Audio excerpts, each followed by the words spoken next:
Hello, good morning. എന്തൊക്കെയുണ്ട് വിശേഷം? എല്ലാവരും സുഖമായിട്ടിരിക്കുകയാണോ? ഞാൻ പതിവിലും നേരത്തെ എണീറ്റിട്ടുണ്ട്. അപ്പോൾ ഞാൻ രാവിലെ നോക്കുമ്പോൾ നമ്മുടെ ഹെയർ കെയർ ഒക്കെ ചെയ്തിട്ട് എനിക്ക് നല്ലോണം ബേബി ഹെയർസ് വന്നിട്ടുണ്ട്. നിങ്ങളും നമ്മുടെ ഹെയർ ഗ്രോത്ത് ചലഞ്ച് ഒന്ന് ട്രൈ ചെയ്ത് നോക്കണം.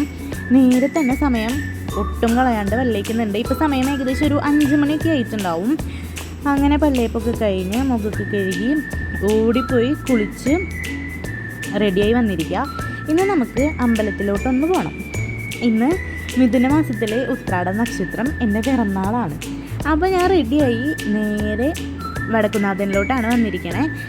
അങ്ങനെ വടക്കുന്നാഥനിൽ വന്ന് അമ്പലത്തിലൊക്കെ കയറി തൊഴുത് ഭയങ്കര പീസ്ഫുള്ളായിട്ട് ഭയങ്കര സമാധാനമാണ് എനിക്ക് അമ്പലം എന്നൊക്കെ പറയണത്. അമ്പലത്തിൽ പോവുക, തൊഴുക, പ്രാർത്ഥിക്കുക എന്നൊക്കെ പറയണത് ഭയങ്കര സമാധാനമാണ്. അങ്ങനെ തൊഴുതൊക്കെ ഇറങ്ങി വന്നപ്പോൾ നോക്കുമ്പോൾ മഴ വടക്കുന്നാഥൻ ഒരു വികാരമാണ് അല്ലേ. എല്ലാവർക്കും അങ്ങനെയൊക്കെ തന്നെ ആയിരിക്കും തൃശ്ശൂർക്കാർക്ക്. അങ്ങനെ കുറച്ച് നേരം മഴയൊക്കെ കണ്ട് നിന്ന് അങ്ങനെ കുറച്ച് നേരം പീസ്ഫുള്ളായിട്ട് നിന്ന്. അപ്പോൾ അത്രയൊക്കെ തന്നെയുള്ളൂ ഇന്നത്തെ വീഡിയോ.